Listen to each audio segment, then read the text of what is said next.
La inmersión, el aire y el agua son fluidos elásticos y se parecen como en su comportamiento con respecto a las ondas sonoras, ¿no?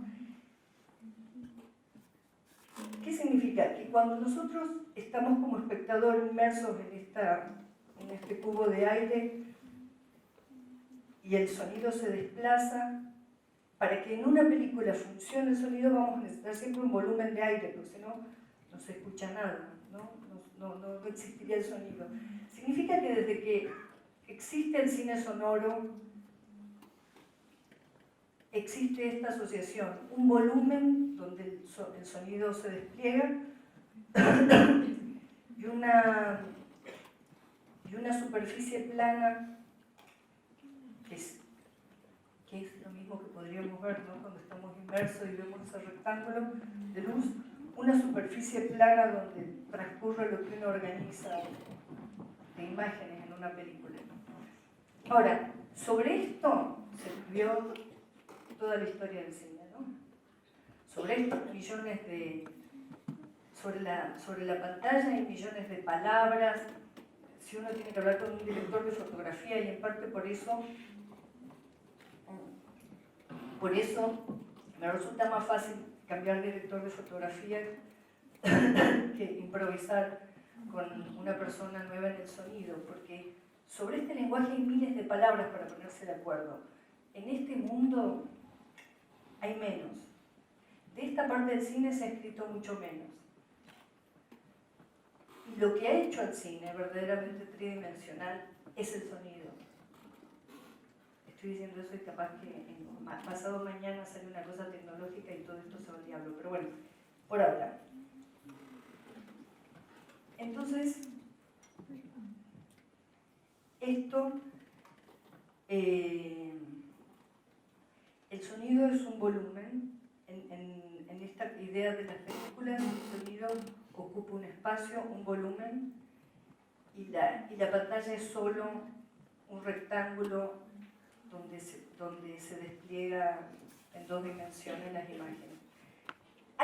Ha sucedido, lamentablemente, por cosas que sabe mucho más Elena Cinematera de lo que yo sé, ha sucedido que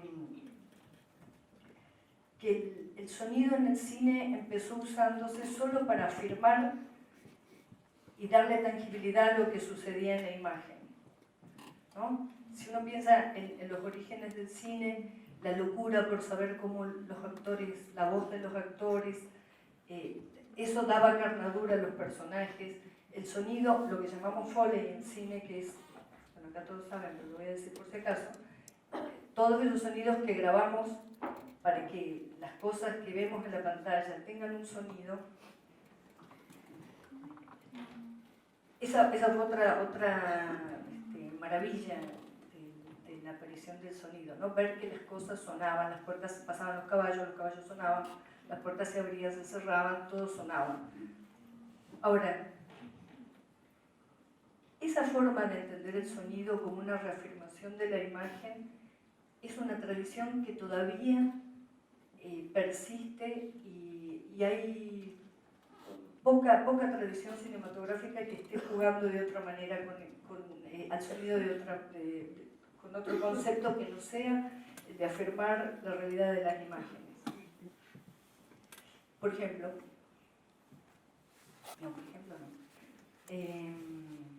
si nosotros, si estamos viendo una carrera de autos y los autos no tuvieran sonido, son casi una carrera de esas de Fórmula 1, los autos pasan rápido, son casi cositas negras que pasan por la pantalla. El sonido es lo que le da a todo eso una dimensión y una experiencia material. Pero si solamente usamos el sonido para afirmar la realidad de las imágenes, nos estamos perdiendo otras experiencias, digamos, estamos perdiendo la oportunidad de usar el cine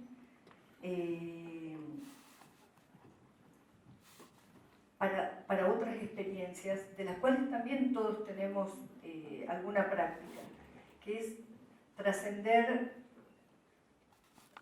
trascender esa idea de realidad que con la imagen es mucho más fuerte que se imponga. Y entonces la forma en la que yo trabajo en cine es justamente eso, es trabajar en el sonido de manera tal que el espectador pueda trascender esas imágenes y no estar con el sonido afirmando lo que está viendo exactamente.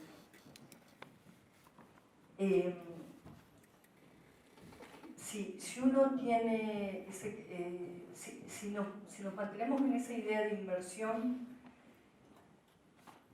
todo ese volumen de aire que vamos a estar moviendo con el sonido de una película es el clima, el ambiente donde los espectadores van a estar viendo nuestra película.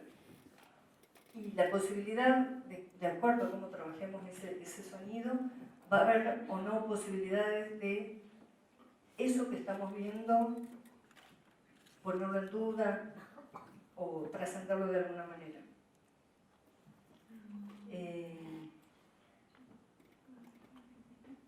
Una pregunta sería genial. Una pregunta no, porque es una pregunta acerca de cualquier cosa de la vida y salimos del tema. Quiero saber quién se opuso al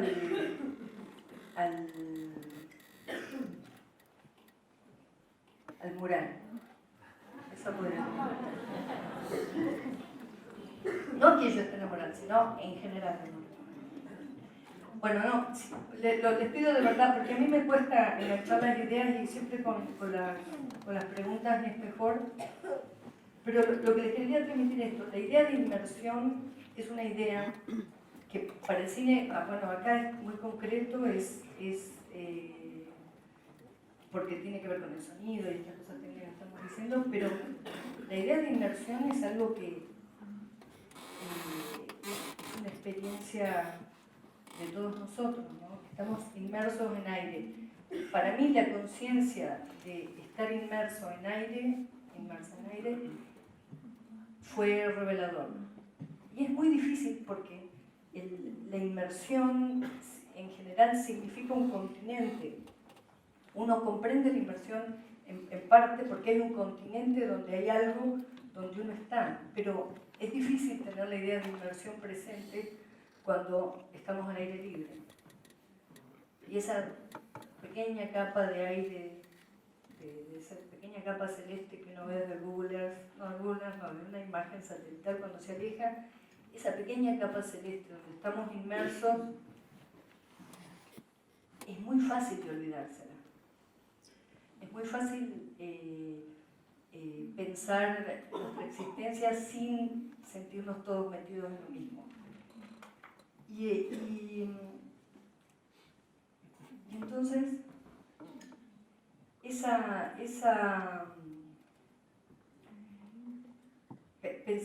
pensar la inmersión en el aire, lo que funciona en el aire es, digamos, una huella importante que nos hace presente la idea de inmersión es el sonido. Digamos, es difícil, como el aire es transparente, salvo que sea un día muy ventoso, es difícil tener esa sensación de inmersión. Digamos, ahora mismo, todos metidos en este aire, es muy difícil de mantener ese concepto de estar, que no hay vacío, ¿no?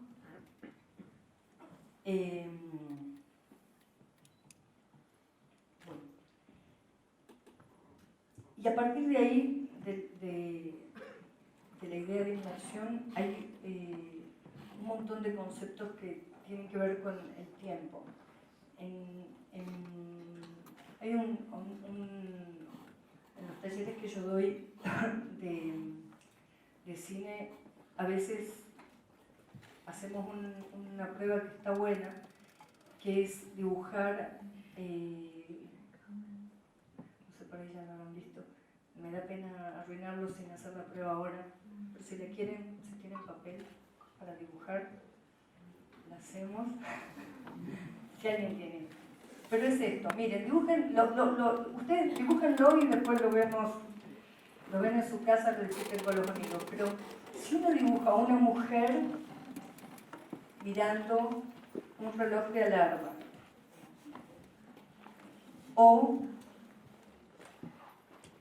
y otro dibujo es una mujer escuchando un reloj de alarma. Si uno observa esos dos dibujos, háganlo después, estaría bueno porque les digo,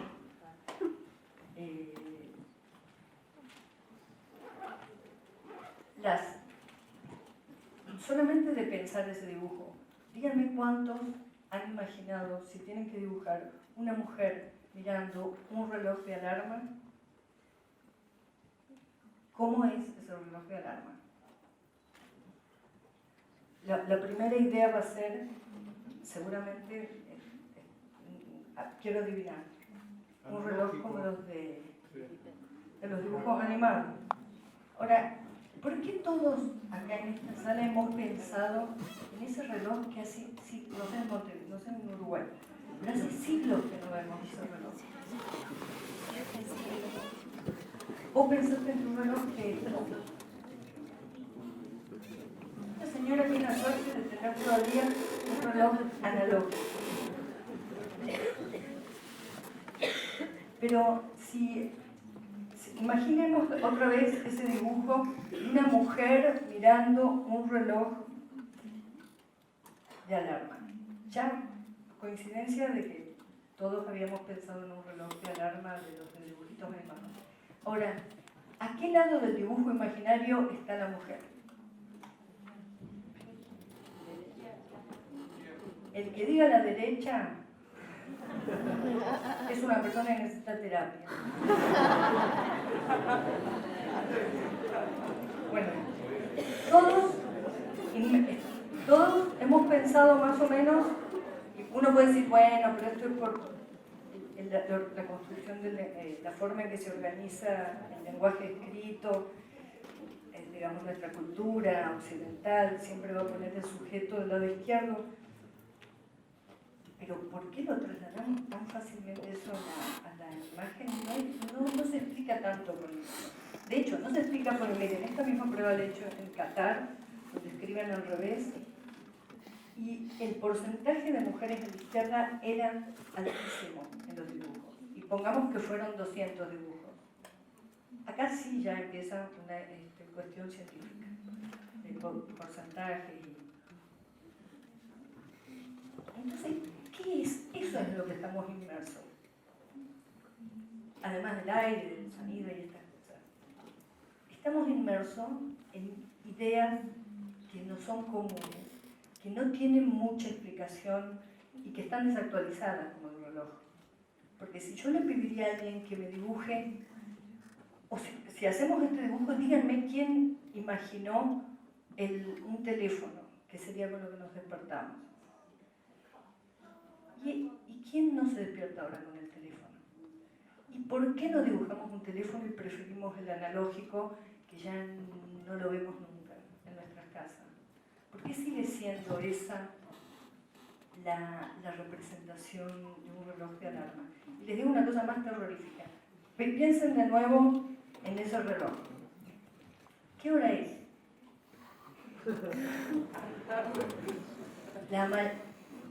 No me la digan porque lo voy a adivinar. En muchos, esto, no todos, pero muchos.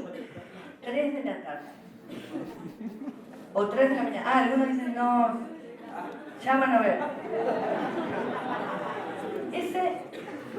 ¿Por qué? Bueno, pero díganme quiénes más o menos habían puesto su reloj en las 3 de la tarde. Unos cuantos. Eso se queda.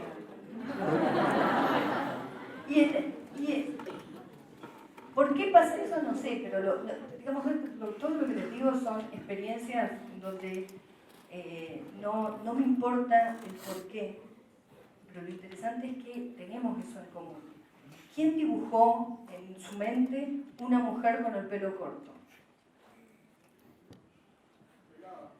Claro, vos. ¿Por qué sigue siendo el pelo largo mucho más efectivo para representarnos una mujer que el pelo corto no tiene ya no tiene un sustento, esa forma rápida de comunicarnos ya no se sustenta en la experiencia, porque hagamos un chequeo, bueno, acá somos latinoamericanas, pero si hacemos un chequeo, la proporción de mujeres de pelo corto es enorme. Entonces, eso es en lo que estamos inmersos. Y de eso que es hermoso, miren todo lo que tenemos en común, además del Río de la Plata y todo eso, de eso mismo es nuestra trampa. Eso es lo más hermoso de la humanidad, con lo que nos comunicamos rápidamente, y eso mismo es nuestra trampa. El trabajo de la narrativa es cómo no hacerse el pan y decir, ay no, yo dibujar cualquier cosa, es simplemente abrazar esa particularidad y tratar de ir un poco más allá. Eso es la narrativa, una posibilidad que tiene la narrativa, y digo la narrativa porque ya es ir al cine, quedaría, no quiero decir eso justo en la cinemateca, pero la narrativa ya, todos sabemos lo que es, muy complejo, ya hay muchas variedades, pero existe esa posibilidad, ese uso que le podemos dar a la narrativa, que es trascender esas primeras experiencias que son muy útiles, que nos sirven para comunicarnos, pero que encierran una trampa. Encierran una falta de observación de la realidad. ¿Por qué? Creo que ya me había hecho esta pregunta, la vuelvo a hacer. ¿Por qué no dibujamos el celular cuando dibujamos un reloj? Cuando digo, en este dibujo imaginario, ¿por qué no dibujamos el celular? Yo tengo una teoría que no lo voy a explicar, pero es porque no revela sus funciones. No revela sus funciones y todavía estamos narrativamente aferrados a ideas mecánicas del siglo XIX. Pero imagínense que todos nosotros ya estamos en un mundo donde la tecnología no revela sus funciones. Ya casi no nos sirven. No tengo acá un pizarrón, pero imagínense si yo tengo que dibujar un reloj de alarma sobre una mesa, dibujo una línea y una cosita así, que es el teléfono apoyado en una mesa. Entonces, y ahora pensemos, todos con dibujos imaginarios. Esa mujer estaba de perfil. ¿Cuántos la dibujaron de perfil en su mente? Muy bien. ¿Por qué estaba de perfil? Porque había que acentuar que estaba mirando. ¿Y por qué sirve más en un dibujo tridimensional? ¿Por qué no sirve poner a la mujer de perfil? Miren todo lo que ya tenemos en común, ¿no? La mujer está del lado izquierdo, de perfil, mirando un reloj que ya nadie tiene en su casa. Algunos son las 3 de la tarde, otros son otras horas, pero hay muchos que son las 3 de la tarde o de la mañana, que es la hora del diablo, no sé si lo saben. Todo esto es para que reflexionen. ¿Por qué? Bueno, la mujer está de perfil. Y en la gráfica, la nariz de un dibujo es una flecha. Y como rudimento de imagen, construcción de imagen, sirve perfectamente para señalar. Una flecha señala. En cambio, ahora piensen en esto. Una mujer escuchando un reloj de alarma. ¿Cómo está la mujer? ¿Quiénes imaginan a la mujer de frente? Bastante. ¿Por qué cuando pensamos en escuchar dibujamos a la mujer? Les digo porque de dónde saqué yo esta idea, no vayan a creer que... Vi mis cuadernos donde yo dibujo mis cositas para las películas y me di cuenta que había una regularidad en el tiempo increíble. Pensé, ¿soy yo la única persona que no cambia? Y empecé a hacer estas preguntas en los talleres y me di cuenta que soy yo quizás una de las que no cambia, pero he expresado en esos dibujos esa cosa increíble que nos transforma en una especie que vive inmersa en esa pequeña línea celeste que no consideramos en la percepción cotidiana del mundo, ¿no? Entonces, esa mujer de frente, ¿por qué está de frente? Porque para escuchar no hace falta indicar dirección, ¿no? Estamos en la zona de ideas súper obvias. Entonces, la dibujamos de frente porque no hace falta que para percibir el sonido haya una dirección, al menos en esta forma, en esta pequeña prueba de dibujar. Y para mí ahí radica el por qué me parece que es interesante pensar un sistema narrativo desde el sonido. Porque en el sonido la dirección es algo ubicuo, digamos. La escucha es en 360 grados, no necesita de nuestra cara mirando para ningún lugar. Y en esa no dirección, en esa ubicuidad, en esa señal de estar inmersos, es posible que nos podamos dar cuenta de otras cosas. Porque ¿qué pasa con la visión? Supongamos que en ese dibujo imaginario, yo digo, imagínense que tiene que ser absolutamente claro para cualquiera que vea ese dibujo imaginario que la mujer está mirando un reloj de alarma. Nosotros, todo esto me van a tener que creer, son cosas que he visto en miles de dibujos que he hecho en muchas ciudades. Muchas veces hay una pequeña liñita de puntitos, pim, pim, pim, pim, hacia el objeto, ¿no?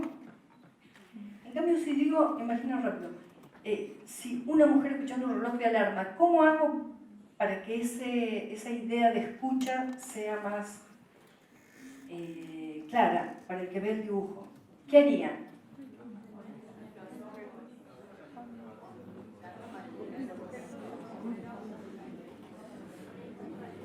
Orejas, curvas. Y después los signitos de sonido que van del objeto hacia el mundo. ¿Por qué cuando pensamos en la visión imaginamos una flecha que sale desde nosotros y cuando pensamos en sonido son los objetos del mundo lo que vibra? Ese es un problema en nuestra cultura.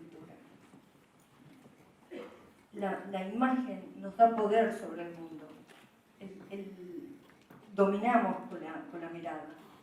En la escucha hay que estar... Es el mundo el que transmite. Ojo, un reloj puede ser una madre que nos está hablando. Es el mundo, nos obliga a una posición de ego un poquito más abajo. Miren, desde Argentina vengo con esta idea. El ego un poquitito más abajo. Entonces,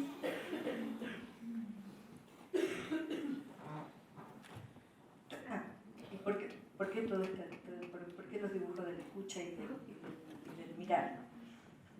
En ambos casos, todos sabemos, díganme que levante la mano quien no sabe que la percepción de sonido y de imagen es lo mismo, el reflejo de la luz de los objetos viene hacia nosotros y procesamos eso y lo transformamos a medida que nos vamos educando en esto es un color rojo, esto es un anteojo, esto es... El sonido es lo mismo, las ondas no llegan y ¿no? Se produce toda esa transformación de diferencias de presión en impulsos eléctricos, en información en el cerebro. ¿Por qué si sabemos eso? Y es tan... Nada, ya no hay duda de esto, no es pensar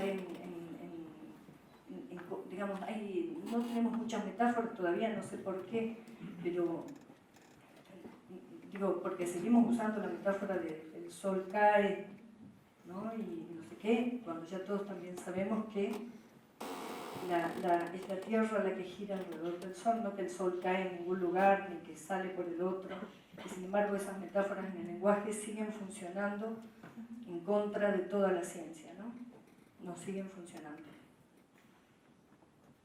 ¿Por qué esas rayitas que van de los ojos van desde nosotros a los objetos? Esa flechita que se parece, por supuesto que hablamos todos español, la flecha que indica sentido encima significa sentido. Porque si yo tengo que decirle rápidamente, imagínense una palabra, imaginen la palabra manzana,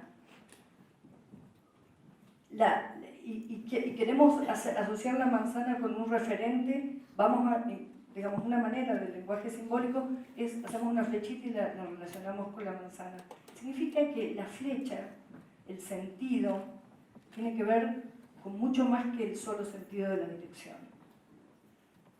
Y esta es mi teoría sin ninguna base científica.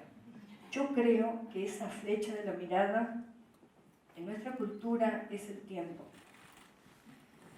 Y esa arbitrariedad se nos ha olvidado, como nos hemos olvidado que estamos inmersos en aire. Estoy saliendo de una gripe, les pido disculpas. Entonces, esa flecha de la mirada es una flecha de tiempo. Nuestra cultura visual tiene un montón de esquemas organizados que organizan nuestra percepción. ¿A quién le resultaría raro la idea de decir, no, no, esto es así. No, olvídate. ¿No? Y el tiempo queda a nuestras espaldas, el pasado, y siempre anda para adelante, no sé qué, el futuro, la flecha, el sentido. El tiempo como si tuviese sentido. Esa es una mentira, es una arbitrariedad de nuestra cultura muy visual, y lo que tiene interesante pensar en el sonido es que nos permite quebrar eso. Quebrar, no les digo quebrar, porque ustedes ya habrán visto mis películas, son muy clásicas, pero digo, permite quebrar para percibir otras cosas. Por ejemplo, ¿quién emocionalmente puede decir cuando está triste, que está triste por algo del pasado, que esa tristeza no es presente?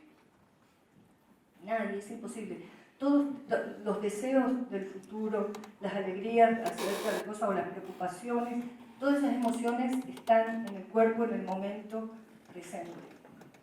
Toda esta disposición del tiempo, esta disposición del tiempo organizada en una línea con el futuro hacia adelante y el pasado de nuestras espaldas, con todo lo que eso significa. Y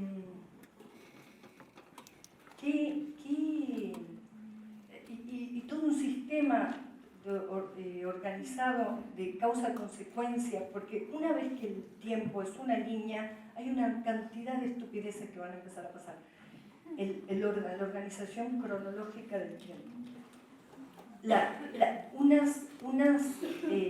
Indudable sistema de causa-consecuencia. Lo que yo digo es, si uno lo piensa desde el sonido, solamente pensando en el sonido, lo que inmediatamente se vuelve inútil es la bidimensionalidad y la idea de dirección. Cuando pensamos en el sonido es un volumen.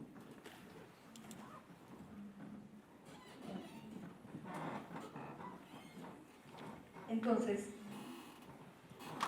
un tiempo pensando en el sonido, un tiempo como volumen, nos permite narrativamente imaginar otras posibilidades, otros sistemas de construcción. Imagínense ¿qué películas se spoilean?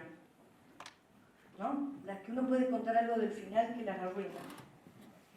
A ver, ¿cómo spoileamos 2001? No la podemos spoilear. A ver, pichemos 2001. Acá seguramente lo han visto. Todo lo difícil de pichear, todo lo que no se spoilea, que es, si seremos no, la vida misma, eso, en esa organización lineal del tiempo, en esa línea que les sugiero que piensen, si no es la visión, empieza a organizarse de una única manera. En eso estamos inmersos. Ese es el mundo en el que estamos inmersos. Eso es arbitrario, todos lo sabemos, como arbitrario fue todo lo dicho de la percepción, digamos que dibujamos el objeto que suena, que viene hacia nosotros, y nosotros con la imagen vamos a ver todo eso es arbitrario. Pero el problema de esta arbitrariedad es que nos la olvidamos. Nos olvidamos que la flecha del tiempo es arbitraria también.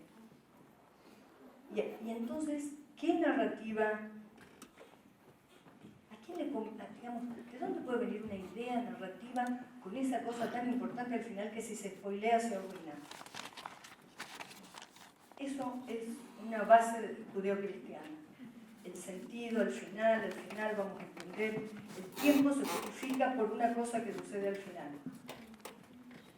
Y eso, por Dios, es la experiencia de alguien en su vida, tiene que ver con esa construcción narrativa. Estamos muchas veces obligados, y eso era una cosa que en Sama, cuando pensábamos en el tiempo en Sama, nos importaba mucho no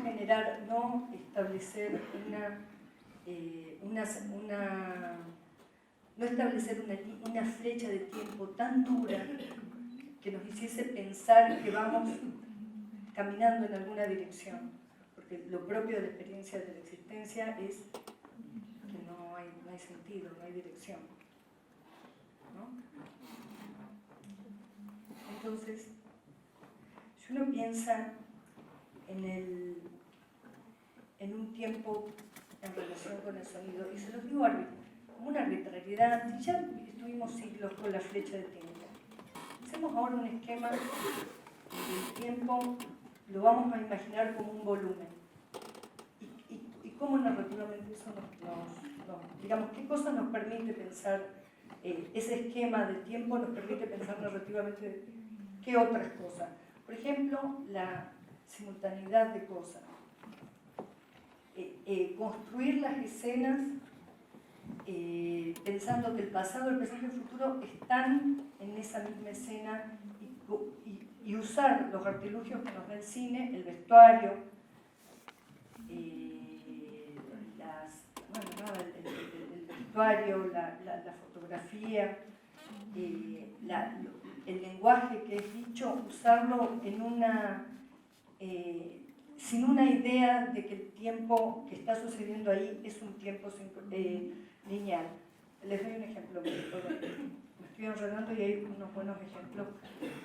Disculpen, yo voy a usar las cosas que hice porque sé cómo las hice. Pero en la Niña Santa, por ejemplo, hay muchas veces que el sonido que usamos no es un sonido que tiene que ver con la escena, con el espacio físico donde están sucediendo las cosas, sino que tiene que ver con otro tiempo que se tiene que hacer presente ahí. Por ejemplo, en la Niña Santa hay una escena donde los hermanos hablan en una habitación, Mercedes Morán y Urrapilleta. En esa una escena particular en el hotel, yo ahí podría haber usado muchísimos sonidos para generar el ambiente de esa escena, pero preferí usar el sonido falso, porque no corresponde a la escena, pero lejano, de un patio de escuela, porque en esa escena los hermanos hablan del pasado, y el sonido del patio de escuela, ¿a quién no lo lleva para el pasado inmediatamente? Y esa forma sinestésica de construcción es mucho más fácil tenerla presente si uno está pensando el tiempo como un volumen y no enloquecido con la flecha y la trama y volviéndose loco, pero apoyándose en la trama, porque la trama es esa dictadura del tiempo. Imagínense que lo que estoy diciendo es, hay obras maestras hechas con eso, pero lo que digo es, cuando un sistema de percepción y narrativo se vuelve hegemónico, eso es peligroso. Y eso es lo que ha pasado en el cine. Cuando criticamos el cine mainstream, lo que estamos criticando es eso. Es una idea del tiempo. ¿Por qué el cine mainstream usa un esquema narrativo que tiene un uso del tiempo? Y no me digan Nolan, porque Nolan, ¿no? Si alguien está pensando, ay no, pero Nolan cree que está inventando el tiempo. Nolan no hace más que afirmar esa línea del tiempo. No sé si Memento, ¿cómo se llama ahora? Es un director increíble, pero digo, ese uso del tiempo no hace más que afirmar esa línea. Entonces, ¿qué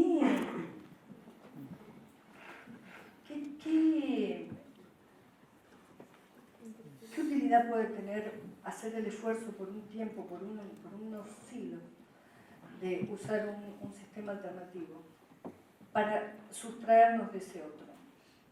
Sustraernos de ese otro que está manejando el... esto me perdí. ¿Qué hay? ¿Por qué el mainstream usa este sistema narrativo? ¿Por qué este sistema narrativo es el que es ahora el lenguaje audiovisual del poder? Porque tiene algo que coincide con la cultura judeocristiana, tiene hacia el final el sentido. Nos hace creer en eso, que no es cierto, y nos hace perder el valor del minuto, del segundo a segundo de las películas y de nuestras vidas. Porque cuando uno pone todo para el final, cuando uno se monta en esa línea de tiempo, en esa narrativa hegemónica y corre hacia el final, lo que deja de valer es el tiempo, el segundo a segundo, y el segundo a segundo es el cuerpo. Ese sistema narrativo lo que hace es genera un olvido del cuerpo. Estoy por ahí yéndome, exagerando. Preguntas, ¿alguna pregunta?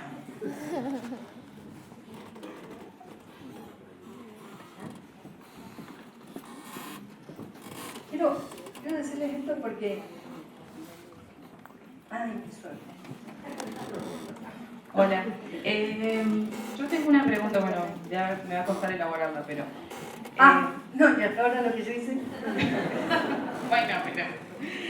no, estoy pensando en lo que decías de la inmersión y pensando en el énfasis que estás poniendo en cómo el sonido enrarece, ¿no? Y cómo, digamos, en esta idea tuya de la inmersión, el sonido tiene como ese rol central de complicar y de enrarecer y no es complicar. Bueno, no afirmar. No afirmar. Pero a mí me parece que, por lo menos lo que, no sé, a mí me parece que en tus películas también hay algo de, eso se genera también desde la imagen muchísimo, ¿no? Y como incluso algo que a veces se lee casi como fantasmagórico, como, no hay nada, como complicado, como que genera un poco esa cuestión de que tampoco la imagen está al servicio, si querés, claro. O sea, lo mismo que, digamos, que pasa a ese nivel con el sonido y que es como súper claro y que también me parece que está bueno enfatizarlo, también pasa en la imagen, para mí. Entonces, ¿cómo se hace eso desde la imagen? Sería como se piensa desde el sonido. Para llegar a eso en la imagen se piensa desde el sonido. En mi caso, digamos, los directores no usan esto y... Pensar la imagen desde el sonido. Claro, y entonces, ¿qué significa eso? Pero igual, filosóficamente, el concepto es el mismo. Es no afirmar el sentido locamente con las imágenes. Bueno, si tengo que afirmar eso, trato de no entregarle al espectador toda la imagen completa que le diga extinguidor, paré. Porque la asociación de eso,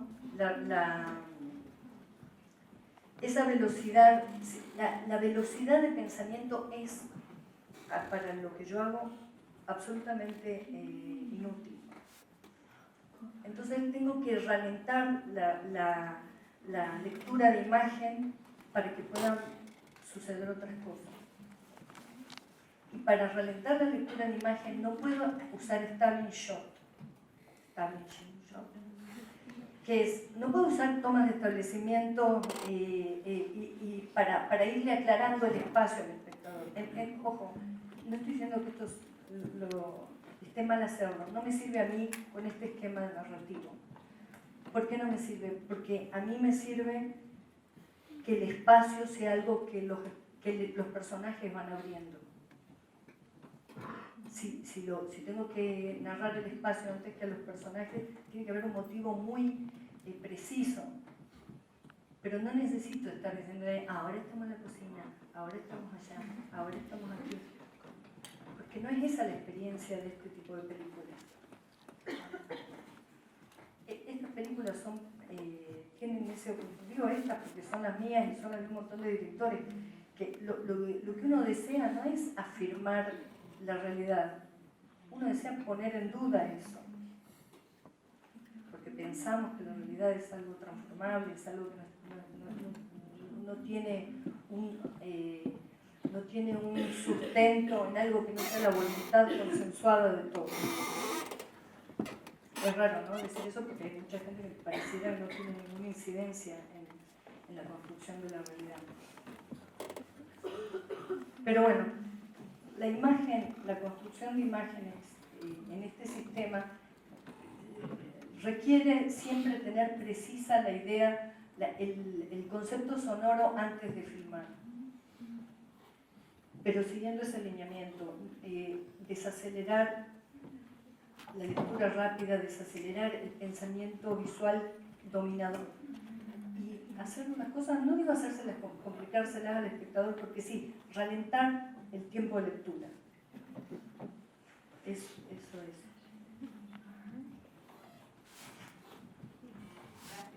No, gracias a usted. ¿Alguna pregunta? Porque, ojo, todo esto me desorganicé, siempre me pasa esto. Al principio me desorganicé mucho, pero les quiero decir que es práctico. No son cosas, no son teorías para contarle los amigos en el bar. Hola, no, yo quería preguntar desde el guión. O sea, hay dos personas. Desde el guión y después. Pará, levanta la mano. Ahí va. Desde el guión y después desde el rodaje, ¿cuáles son las decisiones que ayudan a construir eso? ¿El guión? O sea, sí, primero desde Mirá, el guión y en después. el guión, pensar siempre en términos de volumen y como tratar de alejarte de pensar el cine con esa construcción de línea y de cosas, ¿no?, de sucesión de tiempo que lo tiene, por supuesto, porque está así, es de la manera que sigue funcionando de esa manera la narrativa audiovisual. Pero si pensás en un volumen, vos podés trabajar en las escenas simultaneidad de tiempo con muchos recursos de esto que estoy diciendo, pero también pensar las cosas de otra manera. Volviendo a una idea del principio, lo muy importante, lo muy interesante en la idea de inmersión es que no hay vacío. Narrativamente, para pensar el hecho de que no haya vacío, imagínate, un mundo que no hay vacío, es mucho más difícil hablar de las cosas como separadas, las cosas se vuelven un sistema. Cuando te imaginas un mundo inmerso, es un sistema, es imposible separar entidades, decir, ahora viene esta persona, ahora viene una...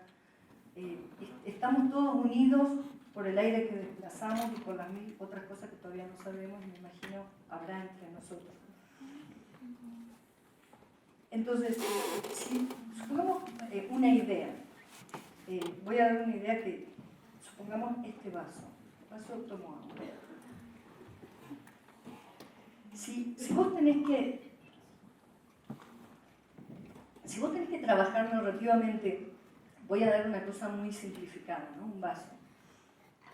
Un vaso, imagínatelo en ese volumen disuelto en todos sus atributos. Imagínate que este vaso disuelto en todos sus atributos, su peso, su brillo, su sonido, si está un poco lleno, si está un poco vacío, todos sus atributos.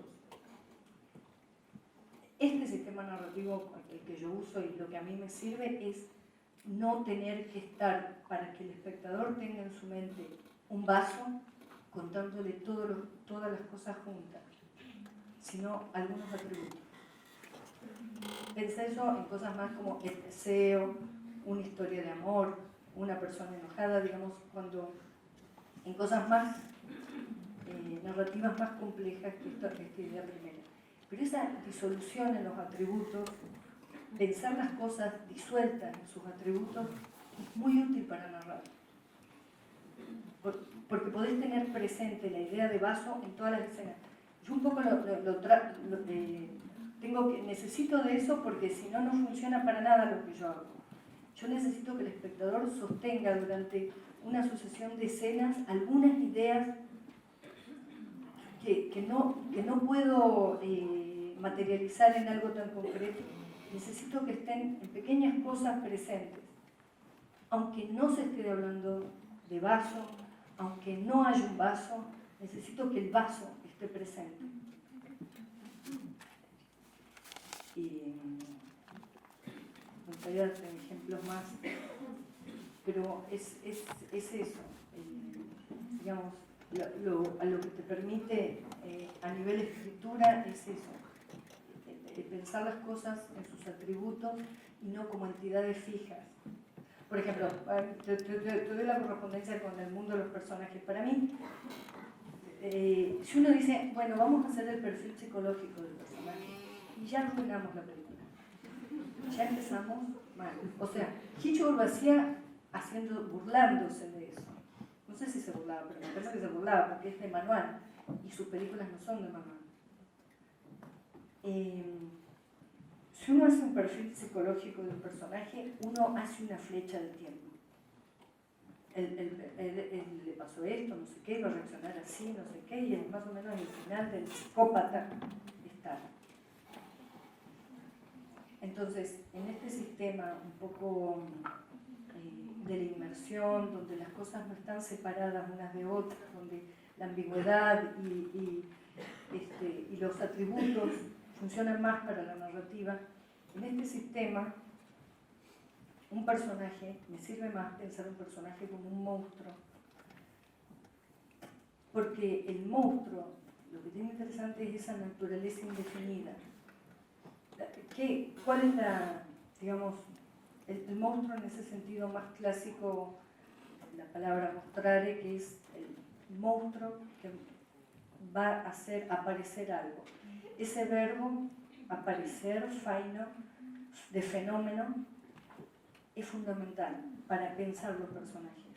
A los personajes hay que mirarlos hasta que aparecen. Si uno empieza a dibujarlos como una línea de tiempo, si uno empieza a hacer su perfil psicológico, estás transformando, estás creando un montón ya de prejuicios y liberando tus prejuicios sobre ese personaje. Si lo pienso, yo, al pensarlo como monstruo, ni siquiera el valor adulto niño me sirve. Lo primero que no me sirve, te digo esto tampoco me sirve en la vida, no conozco un adulto. No conozco un adulto que merezca ese nombre. Porque todos los adultos más serios, uno podemos imaginar, son malas actuaciones de niños. Y si no lo ves así, si crees en la palabra adulto, si crees en la palabra hombre, mujer, niño, adulto, no sé qué, ya se te desatan un montón de prejuicios sobre ese personaje que es un monstruo, que hay que mirarlo con mucho cuidado porque no sabemos cómo va a actuar. Es una naturaleza inestable. Una máquina que desea, que quiere vivir, pero no sabemos qué va a hacer. ¿Cómo va a actuar? Entonces, en este sistema narrativo, por volver a decir de alguna manera, lo que necesitas es la espera, que las cosas se desarrollen. Tener paciencia, no es la línea, no es la visión, no es la flecha del tiempo, no es dominación. Hay que esperar un poco que el mundo aparezca. ¿Había alguien que justo tenías el micrófono? Hola. Sí, creo que no lo voy a saber formular también. Mi pregunta, porque me estaba preguntando qué es el sentido, o qué da sentido, y para quién, qué sería entender también, ¿no? Como que a veces con tus películas uno siente que está entendiendo y por momentos siente que estoy totalmente perdido, no estoy entendiendo, y la disfruta mucho cuando la ve por segunda vez, que parece como Es un truco económico. Es algo que cambia.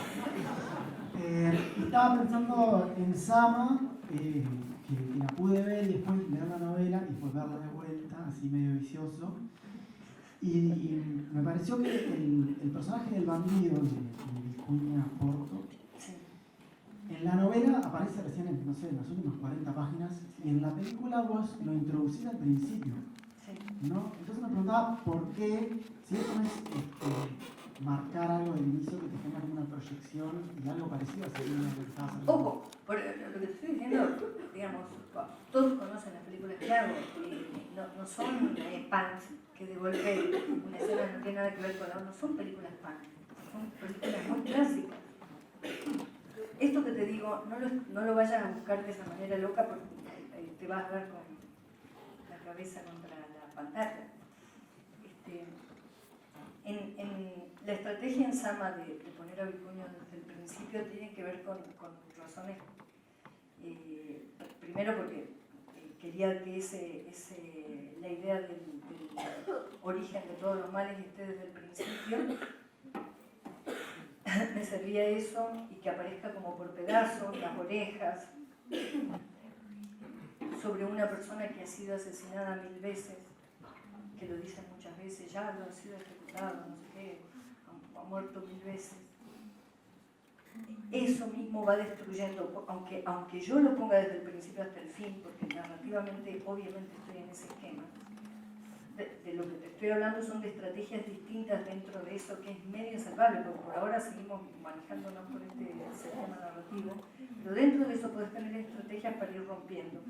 Esa idea de Vicuña desde el principio, no entero, fragmentado, como palabras, como alguien que ya ha sido ejecutado, destruye un poco un sentido y un nudo fuerte del que amarrarte. Y el mismo Vicuña lo dice después. Pero tu pregunta maliciosa era... Igual, mientras paso el micrófono, qué raro que digas que tus películas son clásicas, ¿no? No sé si todo el mundo son clásicas, ¿no? Porque no tienen ninguna baliza, digamos, de verdad. Podés decir, bueno, tu un poquito más aquí, más allá, la cabeza más cortada, pero no hay lo que está inventado no necesito poner un formato 4:3 en blanco y negro para transmitir una perturbación de la visión que tenemos de la realidad. No hace falta, al contrario, te diría, lo que más me sirve es el 188. Cuanto más estándar son las cosas, sirven más, porque el trabajo que hay que hacer de ruptura es adentro. No, no estoy en contra igual de las cosas pan, me encantan, pero digo, no lo necesito. Lo que yo quiero, lo que deseo con las películas es permear esa idea de realidad que a mí no me hace, no sé, la que tenemos, no es una realidad que, uy, pum para arriba, qué genial, qué bien que estamos todos. Entonces, hay que mirar eso, cómo el olvido en nuestra cultura, cómo transmitir, cómo ir profundamente en contra del olvido. O sea, todo lo que nos olvidamos, ¿no? En la inmersión, digamos, por estar inmersos nos hemos olvidado todo, nos olvidamos al aire, imagínate de otras cosas como la pobreza y no me quiero poner demagógica, pero todas las cosas de las que nos educan, invierten en nuestra primaria, secundaria, universidad, para que nos olvidemos, para que podamos soportar la vida sabiendo que hay otra gente que se muere más allá, que no tiene lo que tenemos nosotros. Necesitamos una educación muy precisa para ese olvido, para no ver el mundo, para no ver lo que está pasando. Hay que estar muy educado. Y los que sí usan su educación para ir en contra de ellos mismos, es ahí donde capaz se de alguna ventana. Pero la educación, te digo, y es lo único que yo creo en la educación, pero la educación es una trampa también. Esta cosa hermosa de que el reloj, de la alarma, la mujer a la izquierda con su pelo largo, curiosamente en esos dibujos rara vez la mujer se distingue de otro mamarrachito que uno podría dibujar por el pecho, sino por el pelo. Digo esto porque me parece genial que el género sea de peluquería. Mañana querés otra cosa, vas, pum, te haces otro cambio. Bien. Que la identidad sea de peluquería, eso, si queremos resumir la charla de hoy, que la identidad sea de peluquería. No la identidad sexual, todo, la identidad de un país, que todo, que se resuelva en una peluquería. Y sí, debo tener un tema con el pelo.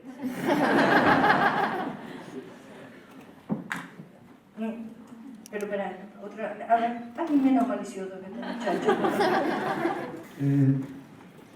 Cuando vos hablaste de concebir las películas un poco desde el sonido, ¿no? Sí. Hasta ahora, prácticamente todo lo que hablaste fue como a un nivel más metafórico, es decir, partiendo No. Ojo, hasta ahora. Sí. No, pero no es metáfora, Sí. es real. Decime qué parte es metáfora. ¿Y por qué te El referiste tiro desde el balcón. a la direccionalidad? ¿Te referiste al sonido como volumen? No. Pero lo que empezaste a Eso hablar... no son metáforas. No, eso no son metáforas, pero cuando aplicaste, las aplicaste metafóricamente, por ejemplo, con respecto al descubrimiento de determinados Hacémelo objetos, notar. todo eso. Sí. No, les digo, yo lo que te iba a preguntar era justamente si, porque me da la impresión de que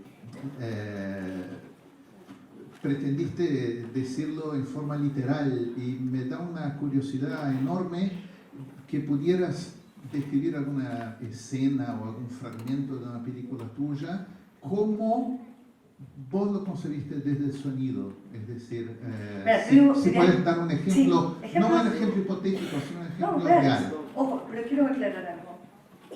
Puede que alguna cosa haya parecido una metáfora, pero no es. Una pileta es para estar inmerso y un cine estamos inmersos en la pileta. No hay metáfora, eso es fáctico. Después, si lo que nos une y por lo cual estamos todos pegoteados es aire o más cosas, no sé, pero es fáctico. Y ahora lo que me preguntaste. Mira, te voy a dar un ejemplo de La Ciénaga. La Ciénaga, el concepto de toda la película, digamos, en una película uno tiene un montón de estrategias, no una sola sonora, ¿no? Digamos, las formas constructivas, hay un montón de ideas sonoras, no una sola, pero hay una que es una idea narrativa que sostiene toda la película, que es esa idea que bueno, pues Salta está en un valle y las tormentas en el verano a veces se mueven por detrás de las montañas y uno escucha que va a venir la tormenta y empiezan a aparecer las frases: se va a desatar una tormenta, uy, no sabes la lluvia que se viene, y no pasa. Y entonces el sonido está ahí desatando un montón de lenguaje, de expectativas, pájaros loquillos que de golpe creen que se viene la tormenta y no viene la tormenta. Entonces, esa idea sonora era para toda la película. En La Niña Santa, la idea era el susurro y el lenguaje, el susurro. Digamos, ¿para qué uno usa el susurro? Para decir mentiras, para decir cosas que realmente piensa y no se anima por vergüenza. es el lenguaje de la intimidad, porque significa siempre una proximidad. Ese sonido, para escucharlo hay que estar cerca. Era ese sonido, o sea, narrativamente había algo que estaba determinado por ese sonido, y el otro que es, ¿qué tal? Buenos días, ¿cómo le va? Que es el lenguaje ese y ese sonido con el que nadie tiene que estar mal nunca. ¿No? ¿Qué tal? Buenos días, bien, sí, muy bien. Y el día anterior capaz que te peleaste, te separaste. Ahora me pasó hace poco en Los Ángeles una chica que estaba haciendo de traductora y por ahí estaba como... Y claro, y después me contó que se había separado de su pareja no sé cuántos años el día antes. Esa disrupción donde es imposible sostener la cosa, ¿no? Y hay que mantener el lenguaje y hay que traducir y qué tal, buenos días, sí, estoy... Estar bien, es como que el lenguaje de estar bien, el social, el diplomático, que uno usa para ocultar, porque nadie en ese lenguaje cotidiano va a estar transmitiendo lo que le pasa. ¿Cómo estás? Mal. ¿Sabés qué? Sí, estoy cerrando la puerta del departamento para salir y entra un vecino y dice, te preguntas, ¿cómo estás? Buen día. No, estoy mal. Y arruina la línea de tiempo. Entonces, esa idea, ese lenguaje, era ese lenguaje que no es solamente un nivel de sonido, porque es un volumen. Es, ¿qué tal? Buenos días. Hay un sonido ahí, hay un volumen, una forma en la que... Eso es interesante. Cotidianamente estamos manejando de maneras magistrales la composición sonora, ¿no? Hay familias que gritan y hay familias que hablan con un tono más alto, hay familias que susurran, no se entiende por qué, pero se llevan mal, pero no se gritan. Hay familias que parece que es todo un escándalo y se llevan bien, pero todo suena, ¡pam! ¡Pum! Abre la puerta, ¡pum! El foley de esas casas es aterrador. Y ese grupo humano compone ese sonido, porque ese sonido, si lo sacás afuera, no está. Ellos entran a la casa y empiezan con su batería, ¡pum! ¡Pum! ¡Pum! ¡Pum! Con el piso fuerte, gritando. Esa composición sonora, digamos, esas son las estructuras en las que a mí me sirven, ¿no? Pero verdad, te decía, la niña santa eran los susurros y era este lenguaje. Porque también, ¿qué había en esa película? Que estaba en juego la idea del bien y el mal. Era importante disolver eso. Entonces, también en el lenguaje, en el susurro, ¿quién anda en las tinieblas? Para volver a las 3 de la tarde. ¿Quién anda en las tinieblas? El diablo. Nuestra cultura es la cultura de la luz, la verdad. ¿No? ¿Quién está en la luz y la verdad? Un argentino, el Papa Francisco. La visión, la luz, la verdad, eso lo tenemos tan asociado. Poder ver porque hay luz y la verdad. En cambio yo prefiero las tinieblas. En las tinieblas hay que andar a tientas, hay que andar despacio porque uno no ve bien y hay que andar atento con el sonido, ¿no? Las ideas en las tinieblas suceden más lentamente. No podemos ir caminando rápido por las tinieblas porque te vas a dar contra algo. Las tinieblas obligan a otra lentitud, otra velocidad. Ahora pasando a La mujer sin cabeza. En La mujer sin cabeza, ¿cuál era el concepto general de la película? Era que todo el sonido fuese subjetivo. ¿Cómo lograr que las escenas, puede parecer una boludez, perdón, que digan, bueno, sí, pero le pones un y todo lo que se escucha así es subjetivo porque estamos desde... no es, si haces eso a la segunda escena, te van a fajar los espectadores. Entonces, la idea es cómo construir un sonido que corresponda a las escenas, pero que te haga dudar de si eso es real, pasó o ella se lo está inventando. Ese era el concepto sonoro en La Mujer Sin Cabeza. Y en Sama, voy a contar algunos, era una idea muy de ciencia ficción, ahí sí quizás está la metáfora, que es el Shepard Tone, que es ese sonido, que es como una ilusión auditiva, donde se van mezclando dos, puede ser para abajo, puede ser para arriba, se van mezclando dos escalas y nos hacen creer que nunca hay que nunca baja. Da la impresión de que siempre sube, digamos, la sensación que genera es de caída sin fin o ascenso sin fin, sin que nunca suba ningún volumen, ni baja, ni decrezca un volumen. Esa cosa, ¿y por qué era importante que sea algo falso, que sea un sonido, no falso, un sonido de ciencia ficción, me refiero a un sonido tan poco probable que lo vayamos a escuchar en una casa o en nuestra vida cotidiana, porque justamente es una película de época y porque todo el género películas de época nos lleva hacia creer que, o pensar que estamos tratando de demostrar o de aseverar cómo fue el pasado. Yo necesitaba con algunos elementos sonoros que el espectador sepa siempre que estamos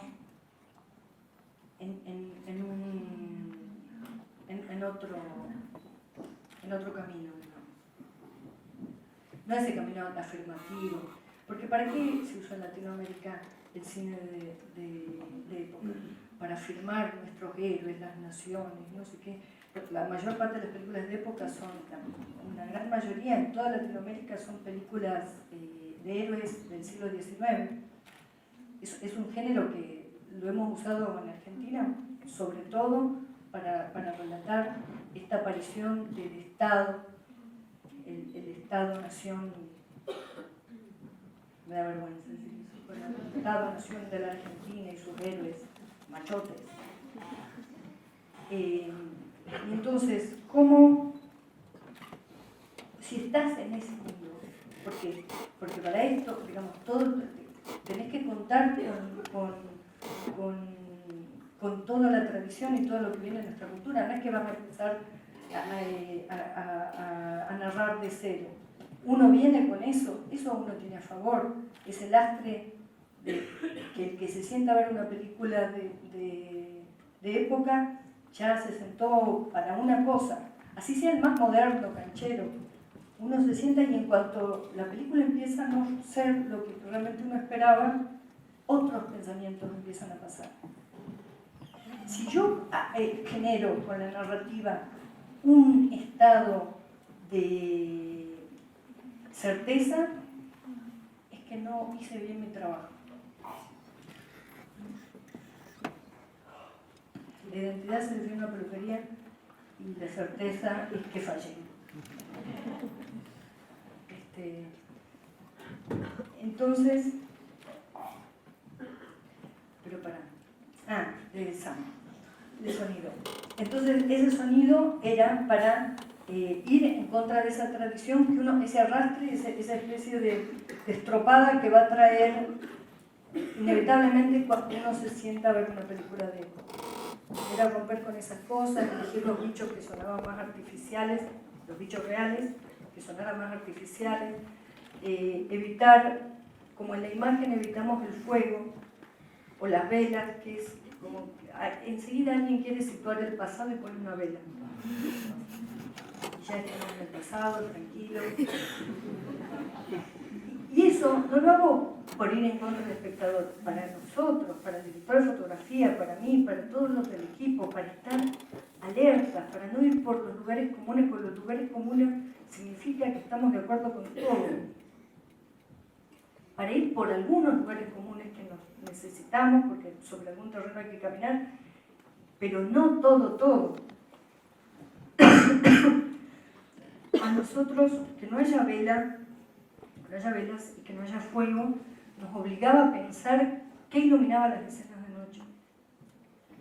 Y vos dirás, bueno, sí, pero la solución que hicieron, una porquería que se hace ahora digital, es así. Es un recurso muy barato el que hicimos, no es que inventamos la pólvora. Pero todo el tiempo nos vimos obligados a pensar esa representación del pasado. A no poner la vela y el fuego que ya nos dice algo de cómo eran las cosas. Porque una cosa que compartíamos y que es una herencia que nos dejó de Benedetto, digamos, escribiendo esta novela, es que las cosas no están tan claras, ¿no? Que las cosas no son tan nítidas. Y eso tenía cada uno del equipo de Sam. Ese concepto en el sonido, digamos, que en el sonido lo hacíamos, digamos, alterando pero alterando porque, digamos, no sé si alguien ha visto Sama, no es una película tampoco que hace una locura con el sonido, solamente es estabilizando paso a paso. Porque si uno genera un terreno de, ay, no sé dónde estoy, si uno genera en una película de, no sé dónde estoy, los personajes son todos raros, no sé qué, digamos, ese territorio es muy difícil de transitar.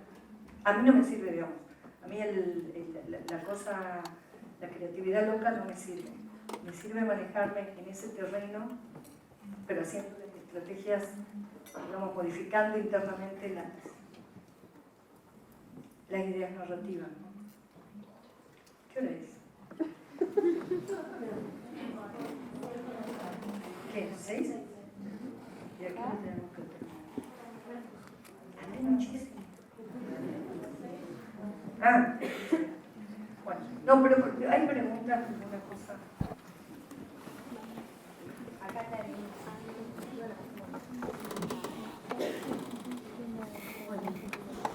Primero un comentario. Sí. Cuando hablaste inicialmente Sí. de la inmersión, dijiste que todos tenemos una experiencia común, hablaste de la bañera, de la pileta, y a mí me sorprendió porque quizá no tenemos la experiencia común ni de la bañera ni de la pileta todos, pero sí tenemos la experiencia del útero, creo. Pero yo de esa no me acuerdo nada. Claro. O sea, no doy ese ejemplo porque no me acuerdo nada. La unía de todos modos, y por eso lo quería comentar, con el tema de lo que pareces acentuar como algo que buscas y que creo que en mi experiencia de ver tus películas lo logras bastante, es esa cosa del aquí y el ahora, ¿no? De estar en el momento y en el lugar que más o menos se tiene una idea o no de qué es, ¿no? Y hay dificultad de anticipación, ni siquiera está el tema de la anticipación demasiado en juego. Exactamente. Eso que decís es exactamente el asunto. ¿Qué significa? Cuando hay anticipación es que ya se estiró la línea del tiempo y ya sabes que tenés una previsión. Eso, para esta narrativa, es imprescindible, pero hay que traicionarlo, digamos, es imprescindible, pero hay que traicionarlo. Y si pensemos qué películas te tienen pendiente de, no, en la escena estás viendo una cosa pero estás pensando en la que sigue, porque la trama te va a llevar a un pensamiento futuro y no te permite estar ahí. Bueno, ese era por un lado un comentario porque me resultó muy, muy interesante. Después me dio ganas de tomar la palabra después de escucharlo a él, porque tú, o de alguna manera circuló este tema de lo narrativo, que también ha sido como leitmotiv de esta presentación. Y cuando dijiste algo así como que, bueno, no estoy con lo punk de, no sé exactamente cómo lo dijiste, de romper todo, o ahora dijiste más algo loco, tan loco que... Es la evidencia de lo que hago. Sí, no, porque yo en realidad lo que pensé es, bueno, está el tema narrativo sin duda, pero también hay como una atmósfera y ciertas irrupciones, lo que llamaría poético, Eso, que son otros recursos, ¿no? También, no, es lo mismo, es un sistema narrativo que no apuesta a la trama, que no tiene esa estructura que te va llevando como un cochero para pum, pum, pum, pum, para allá. Y que si alguien te dice, che, hay un pozo al final, le dices, uy, me arruinaste esta película.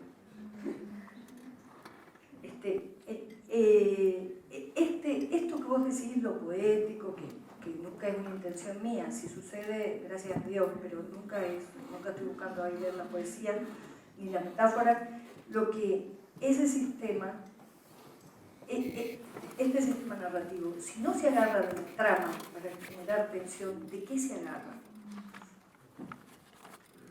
De todo eso otro. Entonces, si en una película mía pudiste percibir otras cosas, es porque no tuviste que estar pensando, o porque desde bastante al principio yo te liberé de la trama. Que no es importante si fulano, mengano, si lo van a descubrir, no lo van a descubrir. ¿Quién puede spoilear una película mía? Es inútil. Y es solamente, y ojo, no estoy hablando como yo soy la canchera del mundo, como esta película, hay un montón de gente que trabaja de la misma manera, sin montarse en la trama, sin creerse eso, y para seguir hablando mal de las series, que ha vuelto como un caballo loco en este género sorpresivamente legitimado en poquísimos años y establecido casi la única posibilidad de trabajo para casi todos nosotros, ¿no? Qué raro, ¿no? Vas a una escuela de cine y hablan de las series. No está mal, no estoy diciendo que eso esté mal, pero esto es una cosa monopolizada desde otro lugar, un conformateado.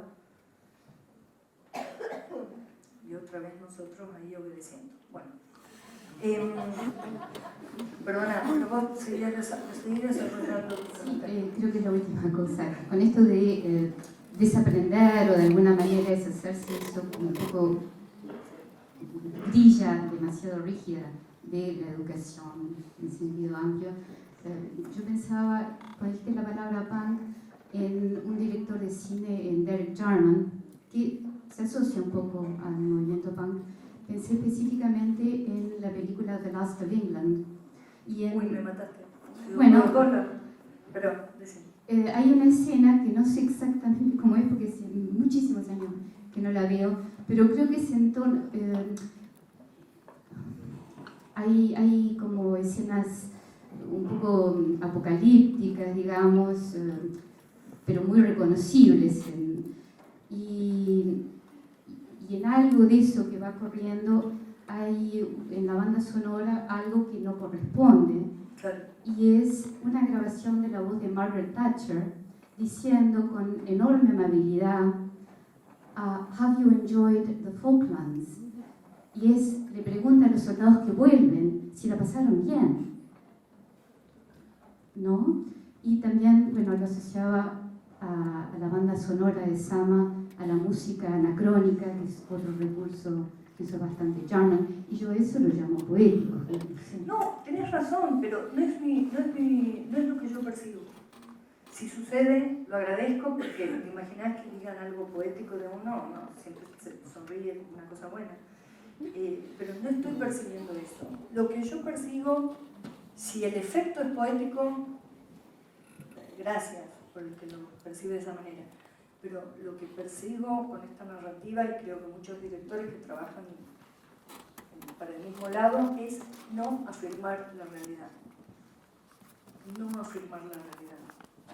Y de lo que acabas de decir, yo haría eco de que me parece que lo poético no se puede buscar. Aparece y uno lo ve o no. Exactamente. Los que cuando, mira, igual uno, por Dios, todos nosotros, cuando tenemos que escribir la director statement en las aplicaciones de nuestras películas, o cuando presentan, ¿cómo se llama director statement?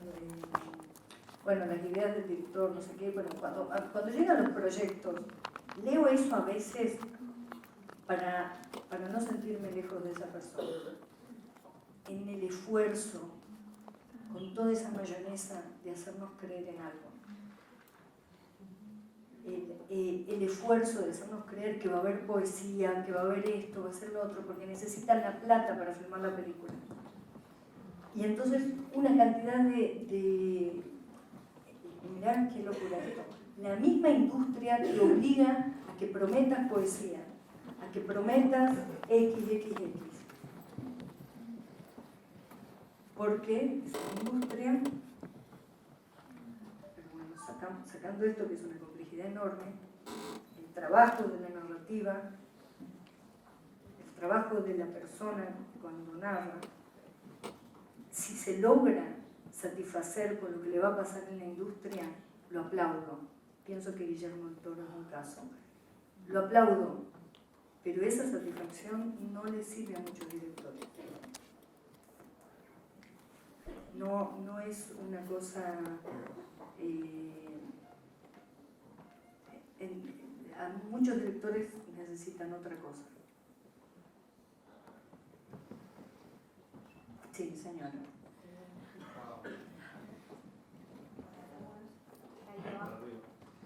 Bueno, como estábamos ya un poco terminando, y vos al principio me dijiste que como contar un chiste, pero no se me ocurrió porque soy lenta, se me ocurrió ahora. Entonces, para terminar, quería contar un chiste que tiene dos cosas peores, que ya lo hice y que no es mío. Es de un escritor que se sigue llamando, pero falleció, se suicidó hace como 10 años, David Foster Wallace. Y que, bueno, que el chiste es así. Van dos pescaditos nadando, ¿no? Y de repente se cruzan con otro pescadito que le dice: hola, buenos días, ¿qué tal el agua? Qué buena el agua. Los pescaditos siguen nadando, y ya como a los 5 minutos uno mira al otro y dice: ¿qué es agua? Mirá, ella contaba esta anécdota al principio y nos íbamos a la Rambla todos a tomar sol.